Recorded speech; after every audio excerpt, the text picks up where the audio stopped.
गुरुर्ब्रह्मा गुरुर्विष्णु गुरुर्देवो महेश्वरा गुरुर्साक्षात् परब्रह्म तस्मै श्री गुरुवे नमः। हरि जय जय राम कृष्ण हरि जय जय राम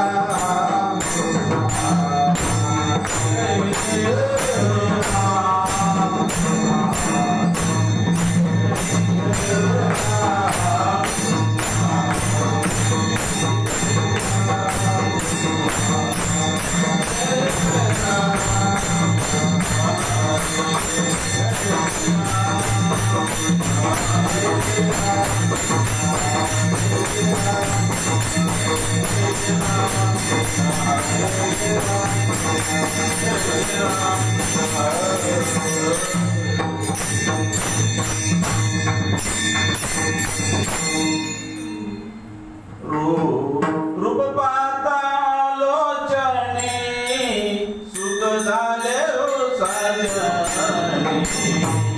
रूप पाहता लोचने सुख झाले हो साजने। परवा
देवा माझे मन लागो तुझे चरणी देवा माझे मन लागो तुझे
प्रतिपाद्याय स्वविद्याय आत्मरूपा देवा तुझी गणेशो सकलामती प्रकाशो मने निवृत्ती दासो अवतारी तुझे गुरुर ब्रह्मा गुरुर विष्णु गुरुर्देव महेश्वरा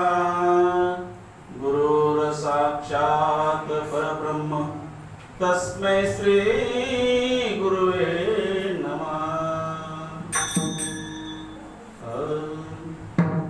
ओम नमो जी सद्गुरुनाथा आपुल्या चरणी माझा माता वचन ऐकावे कमलापती माझी रंगाची विनंती कर जोडितो कते काळी आपण असावे जवळी पांडुरंगा करू प्रथम नमन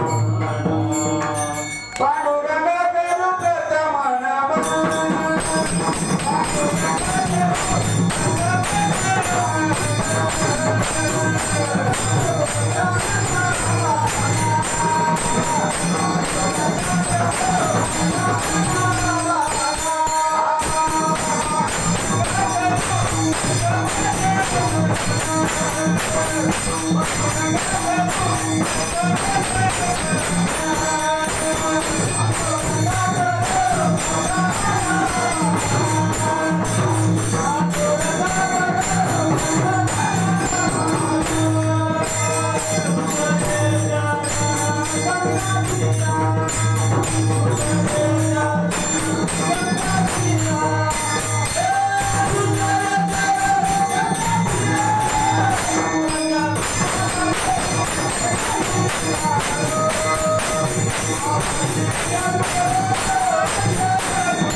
पांडुरंगा करू प्रथम म्हणवण दुसरे चरण संताचिया त्यांच्या कृपादाने कथेचा विस्तारू बाबाजी सद्गुरु दास तुका ओम नमोजी विश्वचालका जगद्वंद्या ब्रह्मांड नायका एकची असोनी अनेका भासचे विश्वरूपी आपणचे झाला धराधर उरला भरुणी महीवर अनुरेणुदरी करी संचार विश्वनाटक नटावया आपणचे मंदिर मूर्ती पुजारी आपणची पुष्पे ओणी पूजा करी आपणची देवरूपी अंतरी पावे भक्ता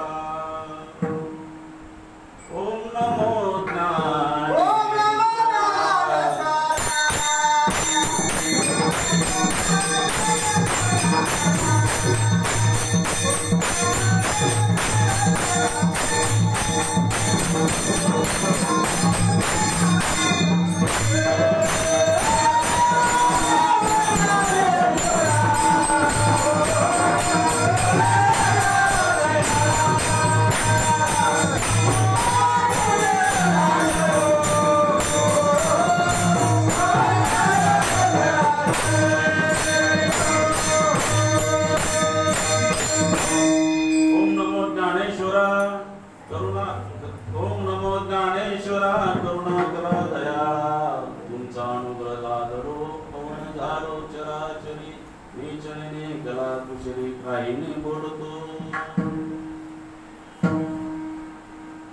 प्रस्तुत प्राप्त प्रसंगी कीर्तन रूपे सेविकता निवडण्यात आलेला अभंग संत श्रेष्ठ श्रीमंत शांती ब्रह्म एकनाथ महाराज यांचा 4 चरणांचा मागणीपरचा अभंग आहे।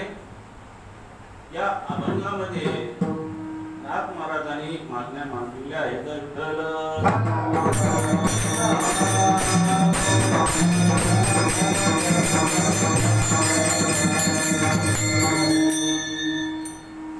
कुठलाही कार्यक्रम करत असता वेळेस ज्या कार्यक्रमाची रूपरेषा असते त्या रूपरेषेचं थोडंसं वर्णन करावं लागतं। आज आपल्या 1 वर्षापासून महाराजांच्या प्रयत्नाने आणि आपल्या सर्वांच्या कृपा आशीर्वादच म्हणावं लागेल, कारण तुम्ही सगळं आहेतच, समोर काहीतरी कार्य करताय। म्हणून 1 वर्षापासून कीर्तनाचा एकादशीला कीर्तनाचा कार्यक्रम असतो, जो हरिपाठ असतो। 1 महिन्यानंतर 2 एकादशी असतात, 15 दिवसाची 15ची, म्हणजे महिन्याच्या एकादशीला कीर्तन सेवेचा कार्यक्रम त्याच्यासाठी ठेवलेला आहे। सर्वांना कीर्तन शिकता यावं। कुठं आपल्याला आळंदीला जायचं नाही किंवा आळंदीला जाऊ शकत नाही किंवा आपलं ते वय होऊन गेलं, आता शिकायचं काही वय राहिलेलं नाही, लहान मुलासाठी आहे। म्हणून हा कार्यक्रम चालू ठेवलेला आहे आणि चालू ठेवल्यानंतर ज्या जीवाकडे कीर्तन सेवेचा योग येईल त्यांनी ते आपल्याकडे जे काय असे सद्गुरू दिलेले जे काय ज्ञान असेल ते मांडण्याचा प्रयत्न करत आहोत। या ठिकाणी तुम्ही जमलेले आत्मस्वरूप भगवंतावर प्रेम करणारे सर्व मायबाप, साधू संत सद्गुरू यांच्या चरणी प्रथम नमन करतो। आणि आता सगळेच गुणीजन आहात, मृदंगाचार्य आहेत, काकडेकर महाराज, पंचाळ महाराज आहेत आणि हे सर्व आमचे पावडे सर आहेत, फार आनंद वाटला. वेलांडकर महाराज आहेत आणि आपले सगळं विठ्ठलराव आहेत. हे सगळे आता सगळ्यांचं नाव तर घ्यायचं काय आवश्यकता नाही, पण सगळे जे गुणीजन आहेत आत्मस्वरूप भगवंतावर प्रेम करणारे आहात तुम्ही. 2 प्रदीप आणि 1 अमोल आहे. हा, एक अमोल आहे, 2 प्रदीप आणि 2 प्रदीप आहेत. कारण अमोल काय, अमोल म्हणजे त्याचं मोलच नाही, बरोबर आहे. एवढा पण श्रेष्ठ असतो. आणि प्रदीप, प्र आणि दीप म्हणजे दीपाला प्रकाश देतो, दोन्हीचा सारखेच आहे. अंधाराला प्रकाशमय करणारा म्हणजे दीप. असे गुणीजन मृदंगाचार्य सर्व या ठिकाणी जमलेले श्रोतेगण पंचकृषीतून आलेल्या, म्हणजे ज्या पंचकृषी म्हणजे ज्या विभागातून, ज्या गल्लीमधून आलो किंवा ज्या वार्डामधून आलो ते म्हणजे पंचकृषी आपली. कारण भगवंतात प्रेम करणे सर्व. तर या ठिकाणी नाथ महाराजांचा अभंग काय सांगतो थोडक्यात सांगायचं म्हणजे, देवा माझे मन. आता याच्यामध्ये काय सांगितलेलं आहे, नाथ महाराजांनी अभंगामध्ये 6 मागण्या केलेल्या आहेत. किती मागण्या केलेल्या आहेत? 6 मागण्या. 6 मागण्या केल्या ते कोणत्या आहेत? देवा, पहिली मागणी आहे, देवा माझे मन लागो तुझे चरणी. काय मागली पहिली मागणी? देवाला विनंती करतात, माझं मन तुझ्या चरणावर लागलं पाहिजे. दुसरी मागणी काय? संसार व्यसनी पडून दे. त्या संसाराच्या माया मोहजाळ्यामध्ये पडू दे. संसार तर करावा लागतो, संसार सोडायचा नसते. पण त्यांची मागणी काय, त्याच्यावर नंतर आपण विश्लेषण करू काय संसार संस्कृती आहे. संसार व्यसनी पडून दे. तिसरी मागणी आहे, नामस्मरण घडो संत समागम. काय तिसरी मागणी? नामस्मरण कोणाच्या सहवासात झाले पाहिजे? संतांच्या सहवासात. नामस्मरण घडो संत समागम. पुन्हा काय मागणी करतात? चौथी, वाहुगाची ब्रह्म नको देवा. म्हणजे मला अभिमान त्या ठिकाणी, नामस्मरण जर मी करत असेल तर त्या ठिकाणी मला अभिमान येऊ नये किंवा माझा ब्रह्म राहू नये, माझी शंका राहू नये, असं त्यांचं चौथी मागणी आहे. 5वी मागणी काय करतात? पायी तीर्थयात्रा मुखे हरिनाम किंवा रामनाम. हरिनाम रामनाम अभंगामध्ये रामनाम आहे, हरिनाम. हरी आणि राम एकच आहे, वेगळा काय नाही. पायी तीर्थयात्रा मुखी रामनाम, हाची माझा नेम सिद्धीने. काय सांगितलं सगळे? म्हणजे हाची माझा नेम सिद्धीने. आता हे जे नेम आहे आपला ते सिद्धीला न्यायचं, शेवटपर्यंत न्यायचं. नंतर त्या 6 मागण्या केल्या, तसं 8 मागण्या शेवटपर्यंत, तर 6 मागण्या केल्यानंतर नाथ महाराज काय म्हणतात? आता हे 6 मागण्या माझ्या बस झाल्या, आता मला याच्यापुढे काय मागायचं नाही. पण काय म्हणतात? अनेक मागणे नाही नाही देवा, अनेक मागणे नाही नाही देवा. एका जनार्दनी सेवा दृढते, एका जनार्दनी सेवा दृढते. शेवटीला काय म्हणतात की अनेक, या 6 मागण्या म्हणजे आता मला काही नको, कुठली मागणी करायची नाही. मला कुठलीही मागणी करायची नाही. कारण अनेक मागणे नाही नाही, आता काही मागायची शेवट राहिले नाही. माझी 6 मागण्या जरी पूर्ण केला तरी मला काही मागायची आवश्यकता नाही.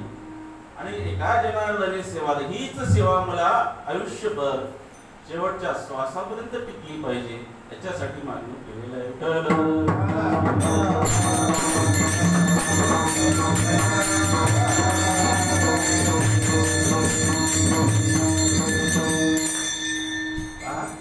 अतिशय सुंदर अभंग आहे. देवा माझे मन लागो तुझे चरणी, संसार व्यसनी पडवणे दे. संतांना मागायची काय गरज आहे? आपल्यासारख्या 3 दुबळ्या किंवा संसारिक व्यक्तीने मागणं काय हरकत नाही, संत मागायला. पण नाथ बाबाला मागायची काय गरज आहे? नाथ बाबा तर अतिशय श्रीमंत होते, तरी त्यांनी मागणी केली. काय केली मागणी? काय असते बघा, एक नाथ बाबांचं कीर्तन असते. असंच असल्यानंतर त्या ठिकाणी काही लोक कीर्तनालयाचे, पण गाव भरपूर आहे, मोठं आहे, लोकसंख्या भरपूर आहे, पण त्या ठिकाणी कीर्तनाला येणारे फारच लोक मोजकेले यायचे. मग नाथबाबांना काय विचार केलेला आहे, आपण या जीवाला उद्धार करण्याचं काम करण्यासाठी भगवंताने सद्गुरू दिलेल्या कृपाशीर्वादाने त्यांनी काय सांगितलं, लोक अशी कीर्तनाला येत नाही. मग एक युक्ती काढलेली आहे. नाथबाबा म्हणजे अतिशय श्रीमंत संत होते, त्यांची संपत्ती भरपूर होते, असे त्यांचे चरित्र आहे. आणि त्यांनी काय म्हणलं की ज्याने कीर्तनाला येईल त्याला एक काय शेअर साखर देण्यात येईल, ज्याने कीर्तनाला त्याला एक शेअर साखर देण्यात येईल, असं जाहीर केल्यानंतर त्यावेळेस आपल्याला सणावाराला गोड धोड खायला भेटत होत. आमच्या काळात आपण सगळे जे आहेत आमच्या वयाचे जे 50-60च्या पुढे, त्यावेळेस कुठला उत्सव आला तरच त्या ठिकाणी चपाती भेटत होती, भात भेटत होता, गोड खायला भेटत होतं. आता तर रोजच आहे. मग त्यावेळेस जाहीर केल्यानंतर एवढी गर्दी वाढली. किती गर्दी वाढली तर काय करत होते लोक, आज आपल्याला साखर घेता येईल म्हणून कीर्तन सुरू होण्याच्या आधी समोर बसायचे, कीर्तन सुरू होण्याच्या आधी बसायचे. आणि काय असा उद्देश होता त्या लोकांचा की कीर्तन सुरू झालं ना आपल्याला साखर एक शेअर साखर मिळाली भेटली लवकर निघून जाता येते, अशा उद्देशाने भरपूर या एवढा जे मंडप आहे ते गच्च मंडप भरत होता. मग रोजचं झालं, रोज त्यांनी कीर्तनात जायला त्यांनी एक साखर द्यायची जायची असं नित्यनेम झालं. नाथबाबा त्या कीर्तनाला महाराजाच्या गादीवर येण्यासाठी सुद्धा जागा नव्हती, एवढे गच्च लोक त्या ठिकाणी भरत होते. नाथबाबांनी विचार केला, बरेच दिवस आपण साखर वगैरे दिले. एक दिवस ते आले, काय म्हणले, आज काय कीर्तन होणार नाही बा म्हणले माझं. काय म्हणले, माझं कीर्तन होणार. असं बसलेले श्रोतेगण मनात विचार साखर भेटणार नाही, कीर्तन होणार नाही. आता आलो तर खरं म्हणले आपण, कसं मग काय म्हणले, आलो तर खरं म्हणले, आता कीर्तन ऐकूनच जावं. काय आलो तर कीर्तन ऐकूनच जावं असं त्या लोकांना विचार वाटलं. कारण साखर भेटणार तर एक दिवस नाही भेटलं तर काय व्हायला, साखर एक दिवस कीर्तन फुकट ऐकून काय बिघडलं आपलं. मग असं म्हणल्यानंतर नाथबाबाचं कीर्तन सुरू झालं, असं कीर्तन सुरू झालं ते साखरेपेक्षा पोट दुखत. आणि जे श्रोतेगण होते ऐकणारे ते मंत्रमुग्ध झालेले, एवढं त्याच्यामध्ये जीव, एवढं त्याचं मन एकाग्रता झालेले आहे त्या कीर्तनामध्ये की ते कीर्तन संपूच नाही असं वाटू लागलं. आणि कीर्तन संपल्यानंतर नाथ महाराज म्हणले, माझ्याकडे साखर नाही द्या महाराज, नाही तर नाही उद्या बी आम्ही कीर्तन. मग लागलेसी गोडी, काय लागलेसी गोडी जीवान सोडी ऐसे झाले, अमृताहुनी गोड नाम तुझे देवा, नाम तुझे देवा. अमृताहुनी गोड, अमृताहुनी गोड नाम तुझे देवा, नाम तुझे देवा. अमृताहुनी गोड, अमृताहुनी गोड नाम तुझे देवा, नाम तुझे देवा. अमृताहुनी गोड, अमृताहुनी गोड नाम तुझे देवा, नाम तुझे देवा.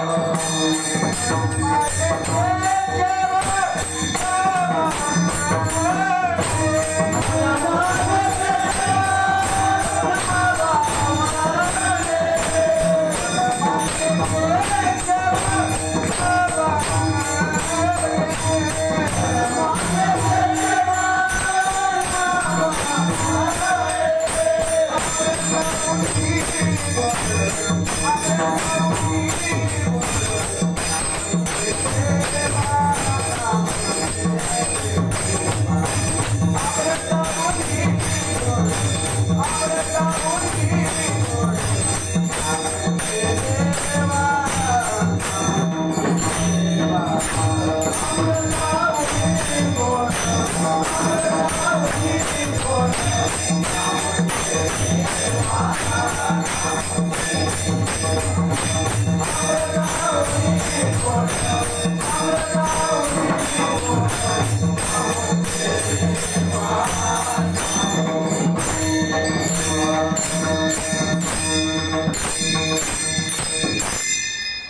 अमृतावणी गोड नाम तुझे देवा, अमृतावणी गोड नाम तुझे देवा. काय सांग, एवढं नाम गोड लागलं का? आणि मी त्या वेळेत तेव्हापासून त्यांना कशाची संसाराच्या किंवा देण्याच्या लोभापायी ते कधी येत होते, तर त्या गोडी लागली अमृताची, म्हणजे त्या नामाची गोडी लागली, म्हणून तेव्हापासून कीर्तनाला येऊ लागली. तर मला काय म्हणायचे, संत मागतात का?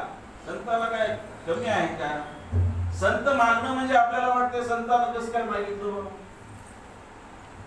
संताला आपण विचार करतो ना, एखादा संत आहे, ते संत असून सुद्धा कधी कसं काय मागायला असं वाटतं. मग का वाट संत मागावं, संत का मागावं?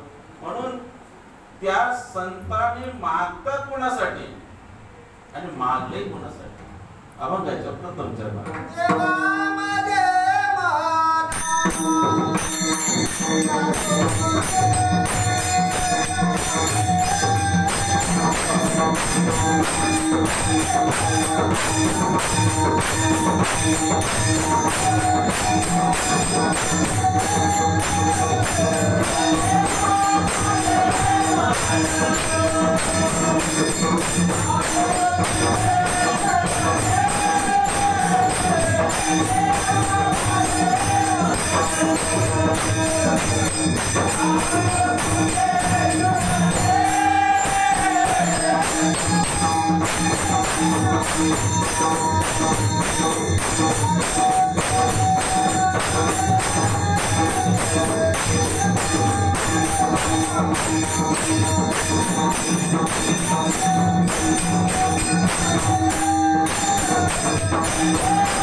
माझं जे मन आहे तुझ्या चरणावर लागलं पाहिजे.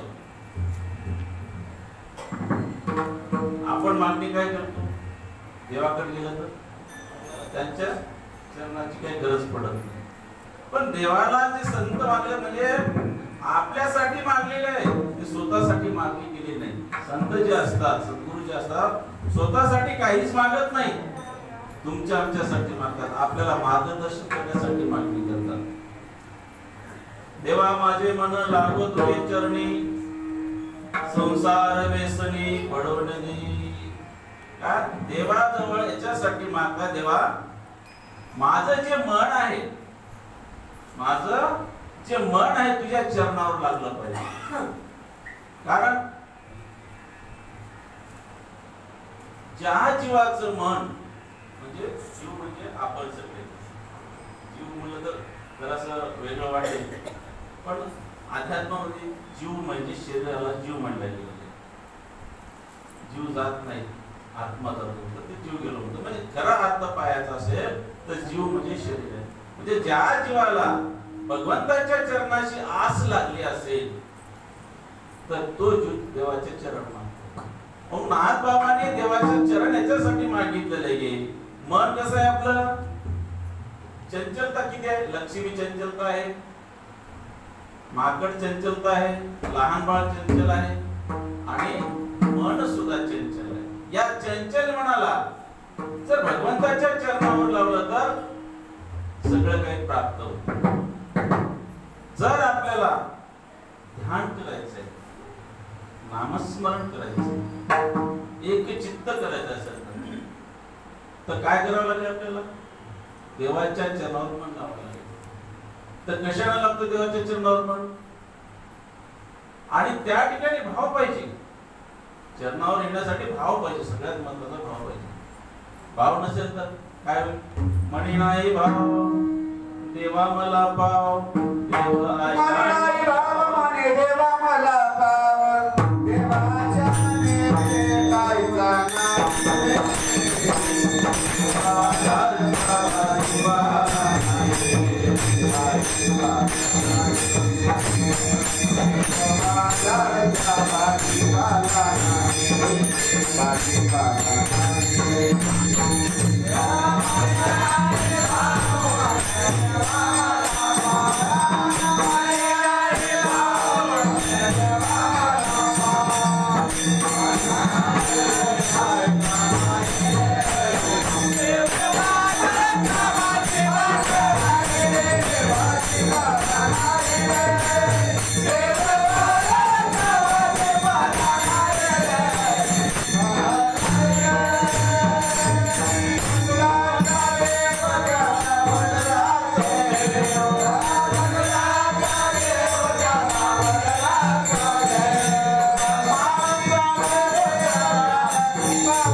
म्हणी नाही भाव देवा मला पाव, देव अशाने पावायचा नाही रे.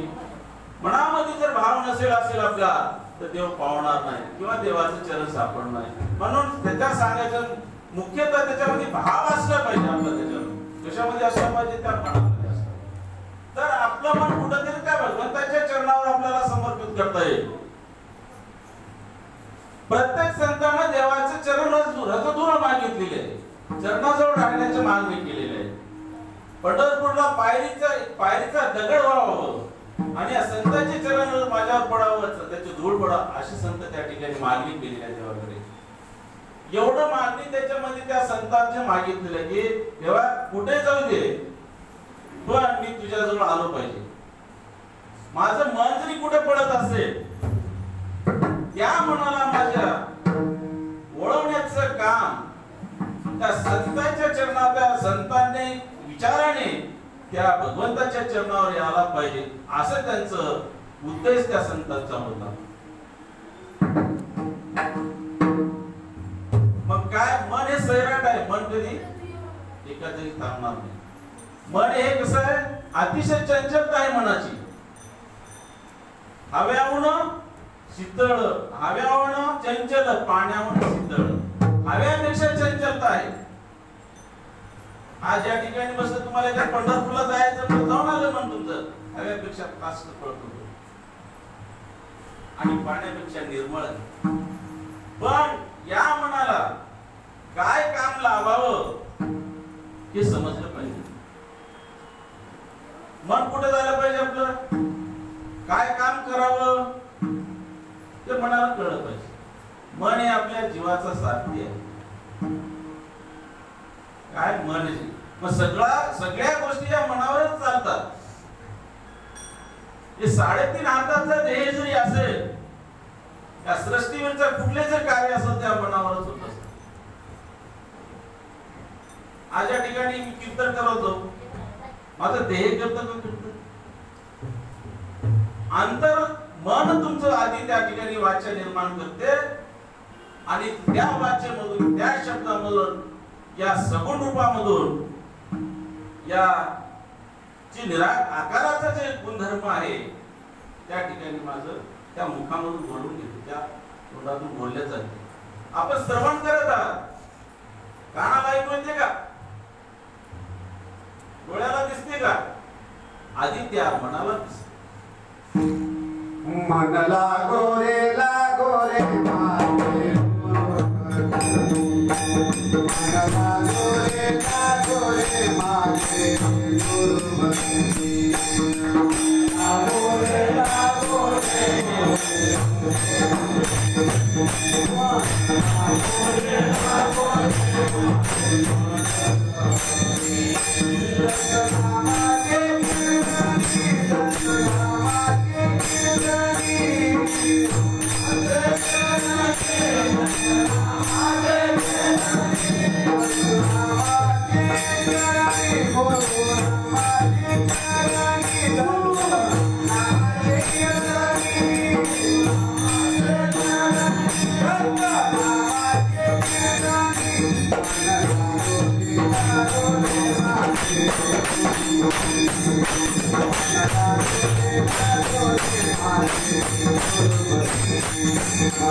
मन लागो रे माझे गुरुमती लागो रे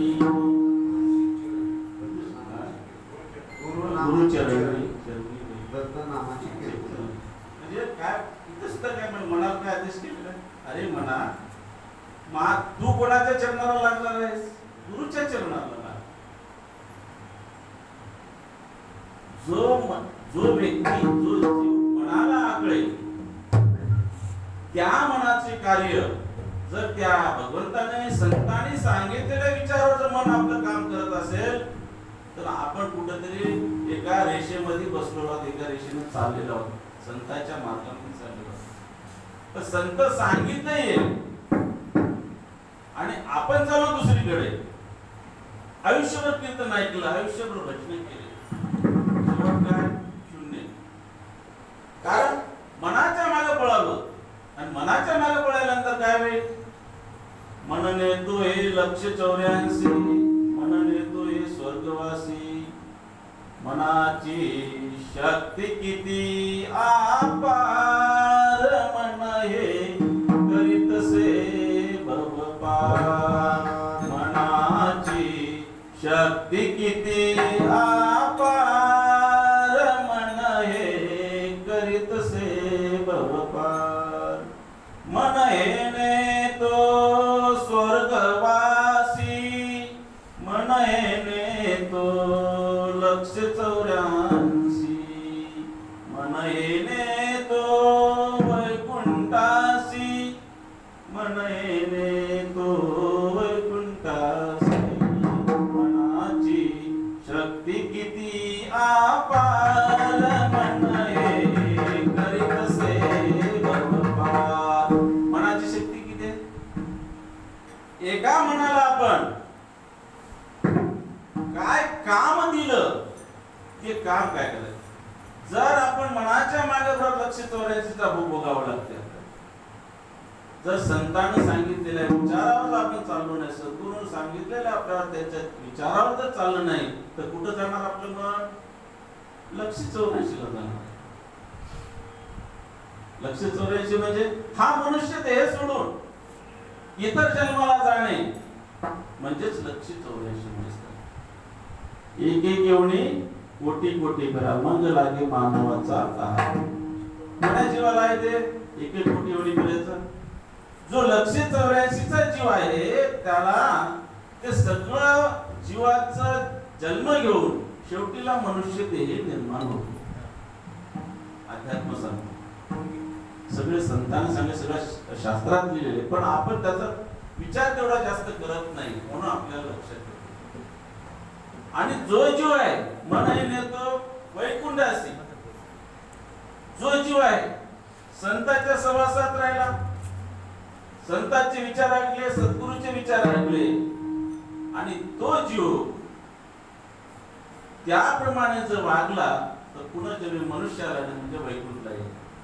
काय मनुष्याला येणं म्हणजे वैकुंठला येणं. स्वर्ग म्हणजे काय निराकारची भक्ती असते. त्यांना पण याच ठिकाणी जन्माला येतो. वैकुंठचा जीव इथंच जन्माला येतो, स्वर्गाचा जीव जन्माला येतो आणि यमपुरीचा येतो. कोणाच्या जन्माला येतो, कोणाच्या पोटाला येते? वैकुंठच्या जीवाच्या पोटाला येतो. सगळे जीव हे जेवढं काही जगामध्ये मनुष्य आहेत तेवढे सगळे वैकुंठचे नाही किंवा सगळे देवाचे भक्त नाही. भक्ती करतात, भक्ती करायला नाही, भक्ती करतात, पण कशी भक्ती करतात? काहीतरी त्याच्यामध्ये आस असते, मागणी असते. संतांच्या विचाराची मागणी नसते. माझा देह संतांच्या चरणार्थ, देवाच्या चरणार्थ असं कोणी मागले का? म्हणून मनाला आपल्याला जर एक चित्त करायचं असेल, एकाग्रता करायचं असेल तर त्या संतांचे विचार संतांच्या सहवासात राहिले पाहिजे. म्हणून मन हे लागो देवा तुझे चरणी, संसार व्यसनी पडू नये. मग त्यानंतर उत्तर त्यात काय म्हणतात की माझं जे मन आहे ते तुझ्या चरणावर लागू दे, संसारामध्ये नको पडू देऊ. संसारात पडू दे म्हणजे संसार सोडायचा आहे का? संसार सोडायचा नाही. संसारी असावे, आसुनी नसावे, भक्तीसाठी असावे उल्हासी सदा. कसं असणार? संसार तर करालो, संसार चालूच आहे आपला. संसार म्हणजे काय? लेकरं बाळ, मुलं बाळ झाले, लग्न झाले म्हणजे संसार आहे का? जन्मतः संसार सुरू. ज्या वेळेस ते आहे तो जन्म झाला त्याचा, तेव्हापासून त्याला संसार लागतो. एखाद्याचं लग्न झालं नाही, संसार नाही का? त्याला पोट आहे, त्याला कपडे घालावंच लागतात, कमाई करावंच लागतात, सगळ्या गोष्टी संसारातल्या सारख्या कराव्या लागतात. फक्त आपण लग्न केल्यानं, मुलं बाळ झाल्यानंतर फक्त व्याप वाढतो, पण त्याला संसार आहे. म्हणजे प्रत्येक जीवाला संसार आहे. संसारात असून सुद्धा काय नाथ महाराज सांगतात की माझं जे संसारामध्ये मन लागू दे नको. पण संसार सोडायला कोणतेही संतांनी सांगितले नाही. पण एवढंच पहा, आपण या ठिकाणी जमलेलो आहोत तर आपला संसार नव्हता का? एवढाच वेळ काहीतरी दिलेला आहे. आपण संतांच्या चरणासाठी, संतांच्या सहवासात आपण त्याच्यामध्ये मग्न आहोत. म्हणजे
माने निपुणिया जाती.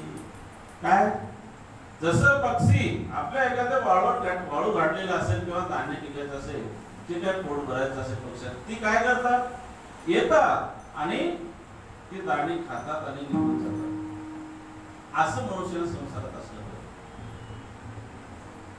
आणि हे संसार काय जीवनभर भरणार नव्हतं. संसारामध्ये वाणेंत मुनीवर राहणार आहे. म्हणून संसार हे लोभ का अंडा जीवनभर नाही भरता. संसार हे मोह लोभ का अंडा आहे, जीवनभर नाही भरता. राष्ट्रसंत सांगतात जीवनभर हे संसार आपला भरणार नाही. आपल्याला काही नाही काही आस राहणार आहे. संताला आश होती, तुम्हा आम्हाला आशा आहे. पण संताला आशा कशी होती, देवाच्या चरणाची होती, देवाजवळ राहण्याची होती. आपल्याला आश कशाची आहे, सर्व काही मिळावं. एखाद्या मंदिरामध्ये गेल्यानंतर आपण काय मागता वगैरे विचार करा. आपल्या स्वतःच आत्म्याला विचारा, मनाला विचारा, देवा मी तुझ्या मंदिरामध्ये आलो होतो, पण मागलो काय, मागणी कशाची केली आपल्याला.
कोणाची मागणी सांगू शकतो, कोण मागली, आवडे सर कोण मागले, मागणी कोणी केली, संतांनी मागली. बरोबर, आपण मागलो का, मागायला पाहिजे. या ठिकाणी सर्वच या ठिकाणी जमलेले आपण आत्मस्वरूप भगवंताचे प्रेम करणारे, बाबांचे आदर आणि सगळ्या भगवंताला जवळ करणारे या ठिकाणी आपण आहोत. म्हणून आपणही हेच मानलं पाहिजे. पण आपण देवाच्या मंदिरामध्ये गेलं, आता कोणावर टीका म्हणून नाही, महादेवा एक लोटा पाणी मागणी करतो, म्हणजे मागणी करतात त्या ठिकाणी काय मागायचं काय, हे नामस्मरण घडो, नामस्मरण घडो, नामस्मरण घडो, संत समागम.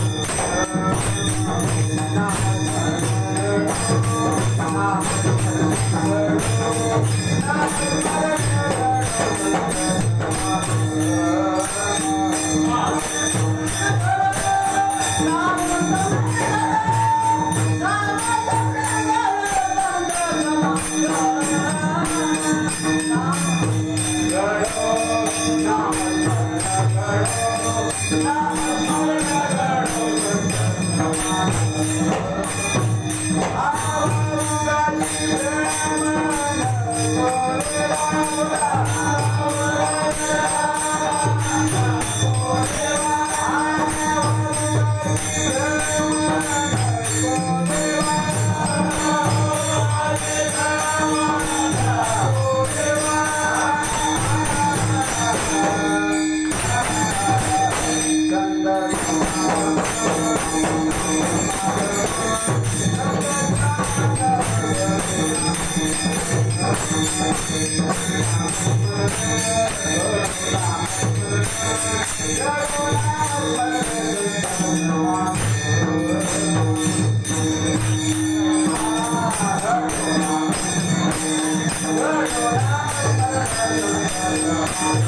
नामस्मरण घडो संत समागम बाबुराचे प्रमाण को देवा अवती घेऊ आपण आता. काय सांगतात की नामस्मरण कुठं घेतलं पाहिजे? संतांच्या सहवासात. संतांच्या दोन्ही चरणाचा थोडक्यात अर्थ सांगतो पुढे सांगते. नामस्मरण घडो संत समागम बाबुराचे ब्रह्म नको देवा. एखाद्या संतांच्या सहवासामध्ये संतांच्या चरणावरच्या जवळ जर राहून आपण नामस्मरण केलं तर आपल्याला काय त्या ठिकाणी अभिमान येणार नाही, अहंकार येणार नाही, व कुठला भ्रम उरणार नाही आपल्याला. पहा, गंगा ही कशी पवित्र आहे, म्हणजे उद्धार कसं होतं संतांच्या चरणाजवळ असलं. गंगा पवित्र आहे. तुम्ही आम्ही काय करतो? आंघोळीला जातो, स्नानाला जातो, म्हणजे तीर्थस्थानाला जातोय, आंघोळ करतो त्या ठिकाणी आणि आपलं पाप त्या गंगेमध्ये टाकून येतो. पण तसा खरा अर्थ जो पाहिजे तर आपलं पाप पापे घरती एक वेळा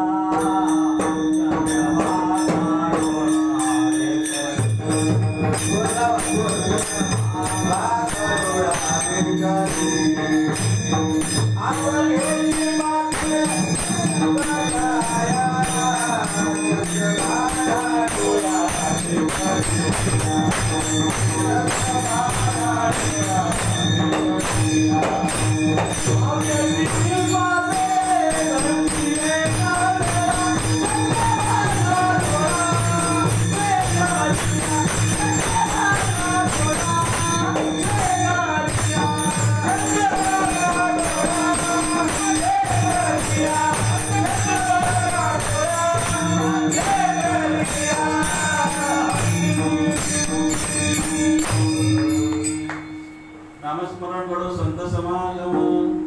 कसं नामस्मरण संतांच्या सहवासामध्ये झालं. गंगा जी आहे अतिशय पवित्र आहे. तुमच्या आमच्यासारखे जीव त्या गंगेमध्ये जाऊन स्नान करतात. स्नान केल्यानंतर सांगण्याचं तात्पर्य म्हणजे पाप त्या ठिकाणी आपण टाकून येतो म्हणतात. पण आता हे सगळ्यांचं पाप त्या गंगेच्या पवित्र पाण्यामध्ये आहे, मग ती गंगा सुद्धा मलिन झालेली आहे, गंगा सुद्धा अपवित्र झालेली आहे. मग ती गंगा कुठे येते? संतांच्या चरणाजवळ येते, संतांचं दर्शन घेते, त्यावेळेस ती गंगा पवित्र होते. मनरूपी जी गंगा आहे, खरा भावार्थ बघायचा असेल, हे जे मनाची जी गंगा आहे ही आधी आपली पवित्र झाली. गंगेमध्ये स्नान केलं म्हणजे पवित्रता होणार नाही, देह शुद्ध होतो, अंगावरचा घाम निघून जातो आणि मन असं गडूळतं. म्हणून काय म्हणतात? मन घ्यावे रे आधी हाती, मन पूजावा गणपती. देवपूजाला बसले असतात, मन निघालं बाहेर आपलं फिरायला, या गलीला त्या गलीला. देवाजवळ काय आहे? शरीर आहे. हा कीर्तन जी काय चिंतन चालू भगवंताची कोण ऐकायला? मन ऐकायला. म्हणून नामस्मरण घडो संत समागम म्हणजे संतांच्या सभा. गंगा सुद्धा पवित्र होते. त्याच्यामध्ये एक भगवद्गीतेमध्ये अतिशय सुंदर असा विषय निघालेला आहे. काल वाचता मला लक्षात आलं. भगवान कृष्णाने त्यांच्या काळामध्ये सगळ्या दैत्याचा जे काही दुष्टाचा होता संहार केला, म्हणजे त्याला नष्ट केलेलं आहे.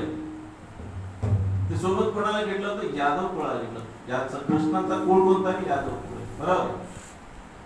संतांना काय केलं? भगवान कृष्णाने सगळ्या दुष्टाचा संहार केला, सगळं पाप नाहीसं केलं आणि शेवटीला मग आता त्यांना निज धामाला जायचं होतं. भगवान कृष्णाला निज धामाला जायचं. मग जात असता वेळेस काय सांगितलं? यादव तर त्यांचाच कुळ होता, त्यांच्याच घरातले लोक होते, त्यांचीच भावकी होती. पण देवाच्या सहवासामुळे त्यांना अतिशय अभिमान आला, अहंकार आला, शूरवीर झाले, म्हणजे ते कोणालाही भिणार नाही अशा प्रकारची त्याची वृत्ती झालेली होती. उन्मत्त झाले होते. कोण? यादव पण उन्मत्त झाले होते. देवाला काळजी लागली, मी जर आम्हाला यांना सोडून गेलो तर काय होईल. हे जसं पहिले जे दैत्य लोक करत होते, म्हणजे अविचारांचे लोक जे समाजाला त्रास देत होते, तशाच प्रकारचे हे देते म्हणून देवाला चिंता लागली. म्हणजे गोकुळामध्ये जेवढे काही ऋषी मुनी संत होते त्यांना आदेश केलेला आहे की तुम्ही गोकुळात राहू नका, निघून जा. म्हणून प्रत्येक संत, प्रत्येक ऋषी जे काय पुण्यवान आहेत ते कुठे झाले? निघून गेले. एकही त्या ठिकाणी राहिलेला नाही. संत असता वेळेस एखाद्या गावामध्ये एखादा पुण्यवान असेल तर त्याचं गाव चांगल्या प्रकारचं चालतो करतो, आणि त्याच्यात ते पुण्यवान व्यक्ती जर निघून गेले त्या ठिकाणी अहंकार येतो, म्हणजेच त्या ठिकाणी त्या गावाचा अविचार वाढला जातात. आपल्या घरामध्ये तसंच आहे. एखादा पुण्यवान व्यक्ती असतो, घरामध्ये शांतता, प्रेम, जिव्हाळा निर्माण होतो. किंवा भक्ती मार्ग करणारा, नामस्मरण करणारा जो जीव आहे त्याच्यावर तो घराचा व्यवहार चालतो. आणि तो गेला, म्हातारा जरी व्यक्ती असेल, वृद्ध व्यक्ती असेल, ते आपल्या घराचा दरवाजा आहे. म्हणून म्हातारे किंवा वयोवृद्ध झालेल्या जे वरिष्ठ आहेत त्यांना कधी आपण त्रास दिला नाही. लहानपणी जशी आपली सेवा केलेली आहे तसंच आपण त्यांची सेवा करायला पाहिजे. मग संतांच्या भगवान कृष्णाला सगळ्या निघून जा. त्यावेळेस मग त्या यादव कुळामध्ये जी लोक होते त्यावेळेस त्या ऋषीला छेडण्यासाठी, आता भरपूर मोठा दृष्टांत शॉर्ट मध्ये सांगतो तुम्हाला, तर त्या ठिकाणी छेडण्यासाठी गेले ऋषी म्हणून ऋषीने शाप दिला त्यांना. काय? एक पुरुष असते, त्याच्या पोटाला बांधते, ते म्हणजे बरोबर आहे असं खास करते म्हणून त्या छेडण्या त्या ऋषी जवळ जातात. त्या ऋषीला कळतं, ऋषीने शाप देते तुझं मुसळ होईल म्हणजे.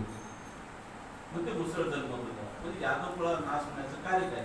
एक त्यांना भगवंताने काय साधूला जायला सांगितलं त्या गावामधून, आणि त्या ठिकाणी संकट यायला निर्माण झाले. पण नारद मुनी थांबत नव्हते, भगवंताच्या दर्शनासाठी येत होते. पण नारदाला सांगितलं तू सुद्धा आता येणं बंद कर. म्हणून त्यावेळेस भगवान कृष्ण मला निसर्ग आम्हाला जायचं आहे म्हणले. त्यावेळेस भगवान कृष्ण निघून गेले. त्यावेळेस ती जी मथुरा आहे जे आहे ती पाण्यामध्ये बुडालेली आहे.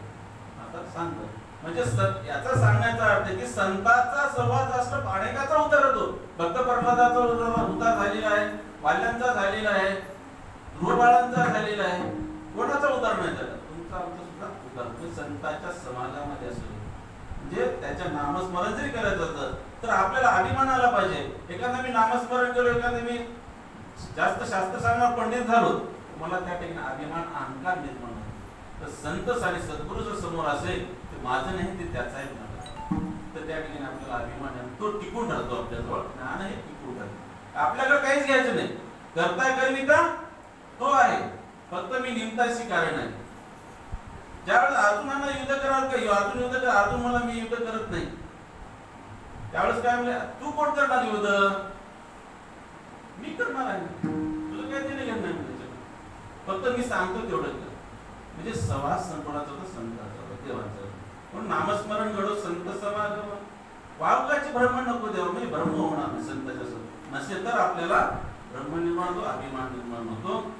अभंगाच्या तिसऱ्या चरणात पायी तीर्थयात्रा मुखी राम नाम,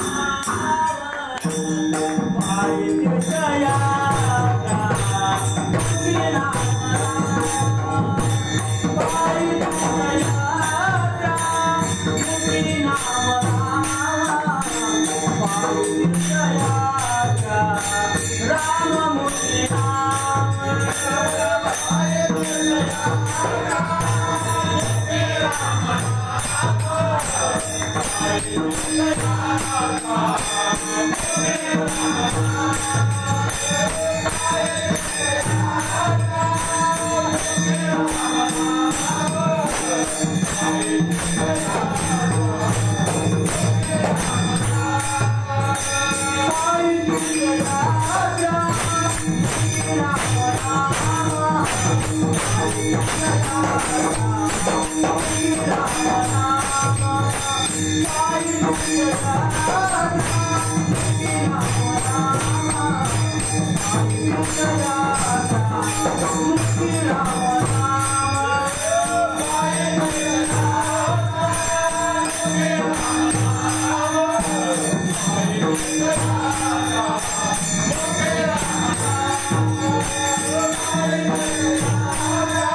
पायी तीर्थयात्रा मुखी राम नाम हाची माझा नेम सिद्धी.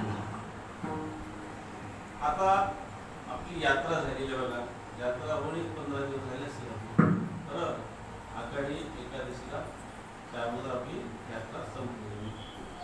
ज्या पंढरपूरला आपण गेलो जातो पाहतो सोहळा त्या माऊलींचा त्या संतांचा सहवास पाहतो. काय केलं? पायी तीर्थयात्रा केलेली. सात सरळ आपल्या नजर डोळ्याला दिसेल, दृष्टीला दिसेल असेल पायी तीर्थयात्रा केलेले आहेत. पण तोंडामध्ये मुखामध्ये काय होतं? राम नाम होतं, नामस्मरण होतं. कधीतरी म्हणला का तो थांबला का? तो नाम चालूच, पायनं चालूच. आणि त्या भगवंत पंढरपूरला असंच तीर्थस्थान आहे. त्या ठिकाणी तीर्थस्थान आणि देव सुद्धा वास्तव आहे. बाकी तीर्थस्थानामध्ये देव नाही, तीर्थस्थान नाही. म्हणजे पांडुरंग परमात्मा जगाचा मायबाप जो आहे तो हातामध्ये शस्त्र न घेता दोन्ही कर जोडून विटेवर उभा आहे. म्हणजे त्याच्याकडे द्यायला भरपूर आहे. एखाद्या बाकी देवाच्याकडे शस्त्र अस्त्र आहे, विटेवरी उभा आनंदाचा विटेवरी उभा आनंदाचा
आज आपण त्या पंढरपूरला आता बरेच काय भक्तगण संत फार भाग्यवान आहेत.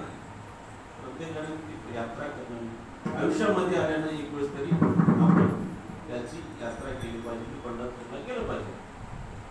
पाऊले चालती पंढरीची वाट, पाऊले चालती पंढरीची वाट. काय पावलाला आपण पंढरपूरला गेलो, पण काय तर मुखामध्ये राम नाम विठ्ठल विठ्ठल वापरूनची काय तीर्थयात्रा आहेच, पण रोजची यात्रा आपली आहे. आपली यात्रा कोणती आहे? रोज यात्रा करतो. उठता बसता खाता पिता चलता बोलता ही आपली यात्रा आहे. यात्रा आहे, खरी यात्रा ही आहे. 15 दिवस 20 दिवसाची यात्रा केली म्हणजे आयुष्य संपलं का? रोजची यात्रा आहे. म्हणजे रोज आपण झोपता वेळेस असेल, बसता वेळेस असेल, जेवता वेळेस असेल किंवा चालता वेळेस असेल, घरामध्ये काम करत असेल, ही आपली यात्राच आहे. त्यावेळेस आपल्याला नामस्मरण सतत आपल्या मुखामध्ये असतं. ही खरी यात्रा आपली आहे. म्हणजे एक क्षण सुद्धा फुकाचा गेला नाही. हरिनाम, आणि त्याला काय लागते? पैसे लागतात का? नाही लागत. हरिनाम घे फुकाचे जप मानवा तुवाचे, तुटतील बंध सारे भवपास या जीवाचे.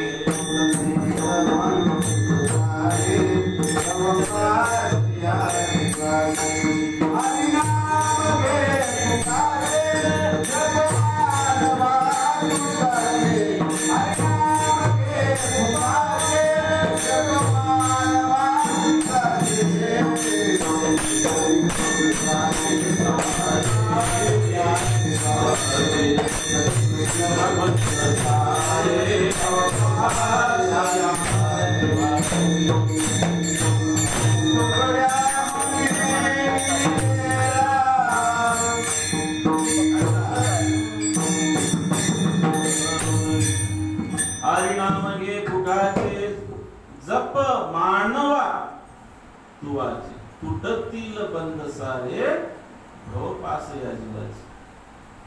नाम घ्यायला पैसा लागत नाही, कुठला तुम्हाला वेळ लागत नाही, काहीच नाही. हाताने काम मुखाने राम. हे जर आपण रोज नित्यनेमाने गेलं तर आपली भक्ती त्या जे काय तपाला गेले ध्यानाला बसले त्याच्यापेक्षा जास्त श्रेष्ठ. पण क्षण सुद्धा एक क्षण न फुके गमावे रे. एक क्षण सुद्धा आपला फुकट गेला, एक श्वास सुद्धा फुकट गेला नाही. तर त्याला कष्ट करावी लागते बरं, साधन मिळणार नाही. हे एक तप आहे, एक साधना आहे ती आपली. त्याच्याशिवाय काही होणार. साधना म्हणजे काय? आपण डोळे लावूनच बसणं म्हणजे साधना आहे का? ती साधना तर अतिशय पवित्र आहे, ती केलीच पाहिजे. मग चलती फिरती जागृती सोपणे पांडुरंग. जागृतीमध्येच आपण त्याचं नाम घेतलं, स्वप्नामध्ये आपल्याला नाही देणार आहे. तुकोबार प्राप्त विधीला गेले नाही आणि त्या सुद्धा नामस्मरण होऊन असं आपलं ओळख पहिले पाहिजे ना. ह्या ठिकाणी जे चिंतन चालू आहे सोडून देऊ नका किंवा सोडून द्या. कुठे जा ते काय म्हणतात आपल्याला काय त्या गायीच्या दुधाशी महत्व आहे. पण गाय काय करायचं ते बघायचं, ते बघलंच पाहिजे. पण दोन्ही गोष्टीची गरज आहे. पण आपल्याला महत्वाचं काय की जे काय चांगले शब्द आहेत, चांगले सद्गुरू जे विचार सुचवले जातात ते शब्द आपल्या संसारामध्ये घेतले पाहिजे. आपला संसार सुखरूप केला पाहिजे. अति उचितम बने संसार मी स्वर्गसमी संसार. अतिशय उंच स्वर्गाचा संसार झाला पाहिजे. म्हणून नामस्मरण जे करत असतील तर आपल्याला भगवंताच्या सहवासामध्ये करावं लागेल. आणि सहवासामध्ये करत असता वेळेस त्याच्यामध्ये आपल्याला अभिमान तीर्थयात्रा आपण करत असेल म्हणजे रोजची जी तीर्थयात्रा तीच आपली तीर्थयात्रा आहे. आणि त्या तीर्थयात्रामध्ये सतत आपल्याला आपल्या मुखामध्ये नाम असलं पाहिजे, हाताने काम असलं पाहिजे. हे जे केलं आपले तीर्थयात्रा.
भक्ती मार्ग होणार. जसं की त्या एक शिकारी असतो, पारधी असतो, पण त्याला शिकार भेटत नाही म्हणून सहजच त्याने बेल तोडत बसला आणि ते महादेवाच्या पिंडीवर पडत गेलं आणि महादेव प्रसन्न झाले आणि त्याला आशीर्वाद दिले. तसं आपलं आहे. जर आपल्या मुखामध्ये भगवंताचं नाम असेल तर आपल्या दुसऱ्याची अविचार म्हणजे दुसऱ्याच्या एक बाई अशी माय असं कधी येणाऱ्या मुखामध्ये विचार ते दूर जाणार. म्हणजे काम असलं पाहिजे आपल्याला आणि त्याच्यामध्ये नाम असलं पाहिजे. म्हणून पायी तीर्थयात्रा मुखी राम नाम हाची माझा नेम. हेच नेम आपल्या जीवनाचं जे काय आयुष्य आहे, जेवढं काय दिले तीच यात्रा, तीच माझं सफल व्हावं आणि माझ्या मुखामध्ये सतत नाम असावं. आणि त्या ठिकाणी नाम घेत असता वेळेस काय हाच माझा नेम सिद्धीला नाही. कोणता नेम सिद्धीला न्यायचा आहे? नामाचा नेम सिद्धीला न्यायचा आहे. मुखामध्ये नाम असलं पाहिजे. ही आपल्याला करायचं. ज्या जीवाने केला तो भगवंताच्या जवळ. हृदयाच्या आसनिया तुझं बसवितो मोहना पाहण्या भारता तुला पुन्हा. या हृदयाच्या ठिकाणी ज्यानं त्याला बसवेल, ज्या जीवानं बसवेल तो त्याचा आहे, नाहीतर नाही. देवाजवळ दयामया काही नाही, संताजवळ दयामय आहे. पाण्यासारखं आहे निर्मळ. संत समुद्रामध्ये पडलो, समुद्राच्या सारखं त्याने संताचं कसं आहे, समुद्रासारखं हृदय त्यांचं मन मोकळं आहे, मोठं आहे.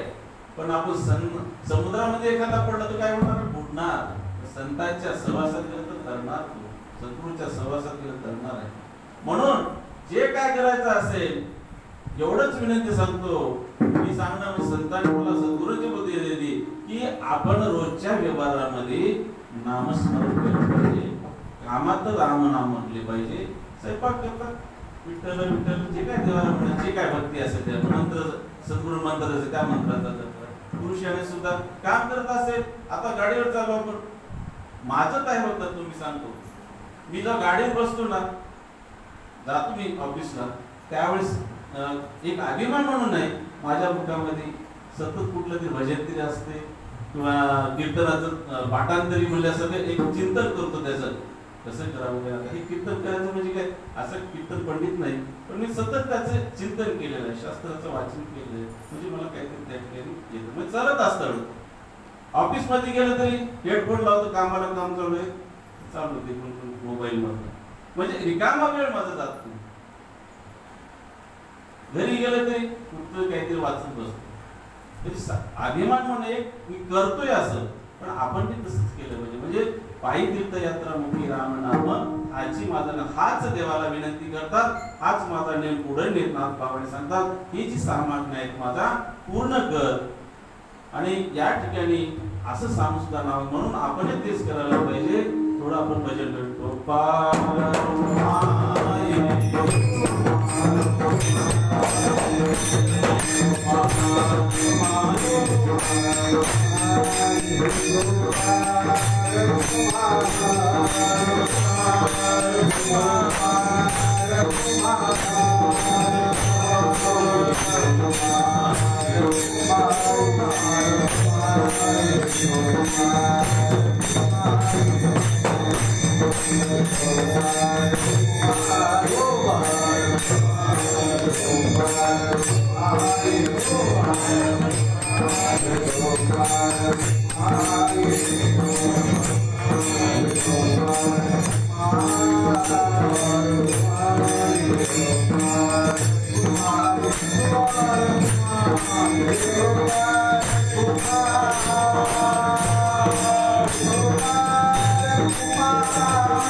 6 मागण्यापेक्षा काय वेगळं आपल्याला? त्यांनी 6 मागण्या केल्या, 6 मागण्यांना सर्व काय आलेले.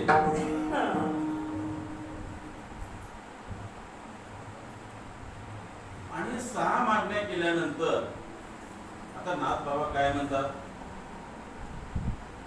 अनेक मागणे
देवा माझे मन लागू तुझे करणे संसार वेसनी पडवणे दे.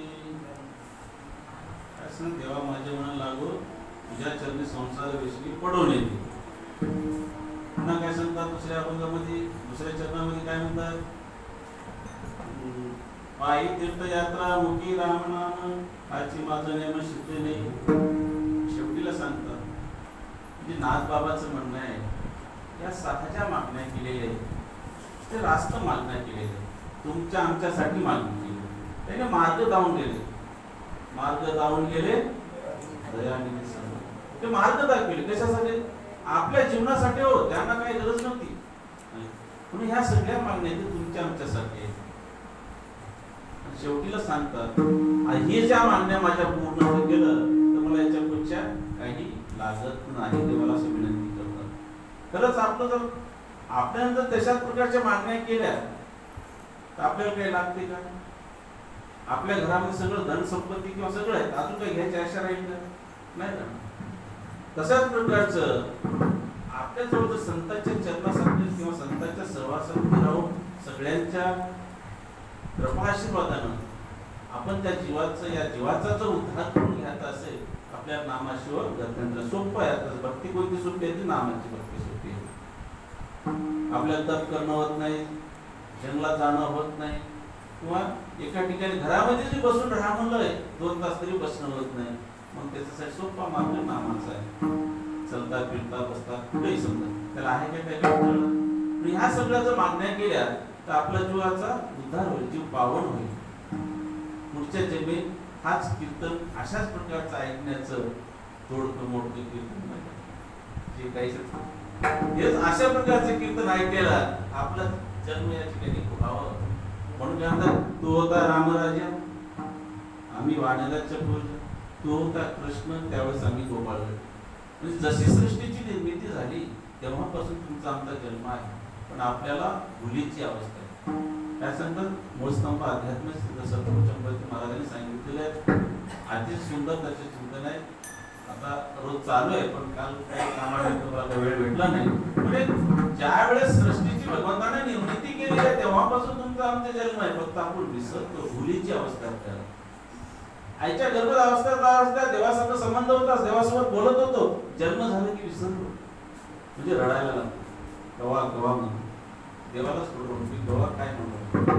म्हणजे आपल्या डोळ्यासमोर अंधकार निर्माण होतो आणि त्या गर्भावस्थेमध्ये त्या देवाशी एकरूप असतो. त्यांचं देवाचं काम चाललंय, त्याला झोप नसते आणि देवाला झोप नसते. देव झोपला म्हणजे सृष्टी बुडाली, त्यानं झोपला म्हणजे देह निर्माण होतो. ज्यावेळेस जन्म झाला मग बोलायचे डोळ्यापुढे अंधार येतो, अंधकार निर्माण होतो, त्या देवापासून दूरच जातो. म्हणून तो रडायला. म्हणून सांगायचं तात्पर्य असं आहे की जो जीव त्या भगवंताला जवळ ठेवेल, नामस्मरण करेल, तीर्थयात्रा जरी करत असेल, त्याचं नाम आलं पण सगळ्यात महत्वाचं नाम दाखविले. नामस्मरण करू संत समागम वाचे मन करूया. हे नामावर महत्व आहे. आणि मनाला एकाग्रता करायचं आहे. की मन एकाग्रता झालं तर नाम घडतं. मन जर एकाग्रता होत नसेल तर नाम घडत नाही. म्हणून सांगतात, महाराज सांगतात की आज ध्यानाला बसायचं, ध्यानाला बसल्यानंतर त्याला स्थिर करायचे. मनाला स्थिर करावया धरी गुरु प्रेम हृदया, दयाविन आणणे ना कोणी, मनाला बोधवी सकया. म्हणून त्यात सद्गुरू असणं आवश्यक. प्रत्येक जीवानं सद्गुरू केला पाहिजे, तर त्याच्या मार्गदर्शनाला आपलं होतो. म्हणून जे आहे आपल्या जीवाजवळ, आपल्या संतांना सरळ मार्ग दाखवून दिलेले, सगळं शास्त्र सांगलेले, त्याचं जे काय असेल भावार्थ, तत्वार्थ, खरा अर्थ आपल्या जीवनामध्ये घ्यावावं आणि जीवनाचा सफल करावं. आणि हा देह आपण चांगल्या कामाला लागला पाहिजे असा विचार केला पाहिजे. आणि म्हणून संत आखरीला सांगतात की आता मला काही मागायचं नाही देवा, फक्त हे जे काय माझा नियम आहे ते शेवटपर्यंत राहून असं दृढभाव माझा त्याच्यावर पुन्हा ठेवला, देवावर दृढभाव ठेवलेला आहे. हाच माझा नियम सिद्धीला नेला पाहिजे. म्हणजे हे नियम सुद्धा सिद्धीला नेला पाहिजे. असं जन्मोजन्मी चालला पाहिजे. जन्मोजन्मी आम्ही बहु पुण्य केले, काय हरी कृपाचं. हे आता जे पुण्यच आहे, जे गव्हाचं आहे, मागच्या जन्माचं आहे, आपण इथं बसलोत आपण. आता जे करायचं पुढच्यासाठी. एखादे धान्य आपण भरून ठेवतो, वर्षभर चालावं म्हणून आपण 1 तास सुगीच्या वेळेस घेऊन ठेवतो, चालतो ना वर्षभर. तसं ते मागचं आता आहे, आताच पुढे आहे. मागला परिहार पुढे नाही सीन झाली या दर्शन. अशा प्रकारचं जीवन आपलं जगलं पाहिजे. आणि या ठिकाणी जे काही मागणी संतांनी केलेल्या आहेत त्याच्यामध्ये त्या नाताने मागण्या केल्या ते तुमच्या आमच्यासाठी आहे, एवढं लक्षात ठेवावं. आणि जी काही कीर्तन सेवा मला दिलेली आहे जे काय माझं तोडकं मोडकं कीर्तन असेल, पण अंतःकरणामधून माझं कीर्तन, शास्त्रयुक्त पद्धतीने कीर्तन नाही माझं, जे भावाचं कीर्तन आहे माझा भाव आहे त्याच्यामध्ये, अतिशय प्रेम आहे माझं त्याच्यामध्ये. दृष्टांत सांगणे किंवा शास्त्र असं वाचले, मी कुठलंही शास्त्र जास्त वाचले नाही, खरं सांगतो. फक्त मूळ स्तंभाचा अभ्यास आहे. आता इकडे या सहवासामध्ये आल्यानंतर आम्ही आज माझ्या लहानपणापासून मी मूळ स्तंभच वाचत असतो, दुसरे शास्त्र कुठले वाचले नाही. पण त्याला सोबत घेण्यासाठी आता इथं आल्यानंतर तरी दुसरे शास्त्र मी वाचत, भगवद्गीता वाचायला असेल, ज्ञानेश्वरी वाचलं असेल, पण आतापर्यंत मी वाचलेलं नव्हतं. जे काय संपूर्ण कृपाश्रमाला जे काय ज्ञान दिलेलं आहे त्या मूळस्तंभामधून आहे. आणि ग्रंथ असेल, शास्त्र, ज्ञानेश्वरी असेल, भगवत असेल, प्रत्येक शास्त्र एकच आहे. एकामधून अनेक, अनेकामधून एक.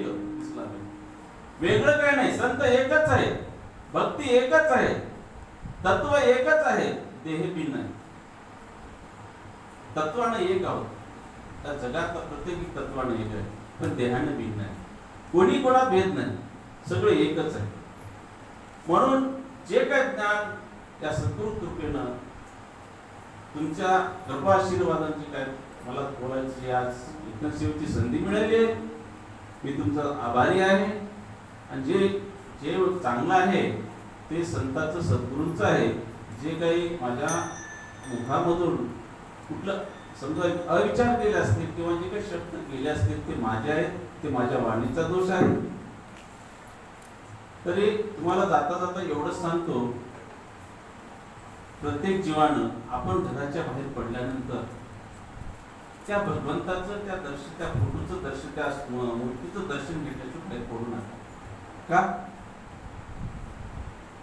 एखाद्या आईचं मूल एखाद्या शाळेमध्ये गेलं किंवा बाहेर खेळायला गेलं, ते मूल जर लवकर आलं नाही, ती वाट पाहते आणि ती घरी आल्यावर समाधान करते. तसं आपण जाता वेळेस म्हणायचं देवाला, देवा मी आज कामाला चाललेलो, नोकरीला चाललेला आहे, मी 6 वाजता घरी येतो बरं. त्याला सांगा, बोला तसं देवाला, त्या देवाला बोला, मी आज कामाला चाललो, नोकरीला, कुठे जायचं असेल नमस्कार करा. किती चहाबीचे खिशामध्ये असेल, कितीची गडबड असेल, एक कॉल मध्ये पाय दरवाजाच्या बाहेर असलं, त्याला नमस्कार करून त्याला सांगून जा. कारण तो वाट बघते, माझं लेकरू मला सांगून गेलेला आहे भाई, ते माझ्या घरी येणार आहे. म्हणून तो भगवंताचा आशीर्वाद आपल्या सोबत असतो की नित्यनेम आपल्या वळण पाहिजे, पडली वळण सगळी इंद्रिया भावतो निराळा, अशी वळण पाहिली पाहिजे. म्हणजे प्रत्येक जीवानं तर खरं कुठंतरी आपण त्या भगवंताच्या जवळ आहोत. नाहीतर इकडं फुकलं इकडं निघून गेलं म्हणजे तो जीव कोरा ते कोरा. सांग महाराज किती वर्ष वाचले? 1400 वर्ष वाचले. पण छोटीशी जनाबाई, आपली छोटीशी मुक्ताबाई काय सांगले? अरे कोरा ते कोराच आहे. तसं कोरं व्हायचं नाही आपल्याला. ज्ञान भरपूर आहे पण वागायचंच कळत नाही. पण आपल्याजवळ सर्वच आहे पण करावं काय माहित नाही. दागिने सोनं एक, दागिने प्रकाराने, पीठ एक, त्याचा प्रकाराने. सांगण्याचं तात्पर्य आहे, ज्यावेळेस आपण शेवट सांगतो तुम्हाला की ज्यावेळेस आपण घराच्या बाहेर पडत असता वेळेस भगवंताला सांगून त्याला नमस्कार करा, सद्गुरूला नमस्कार करा. मी एवढ्या वेळेस चाललो, इतक्या वेळेस मी घरी येणार.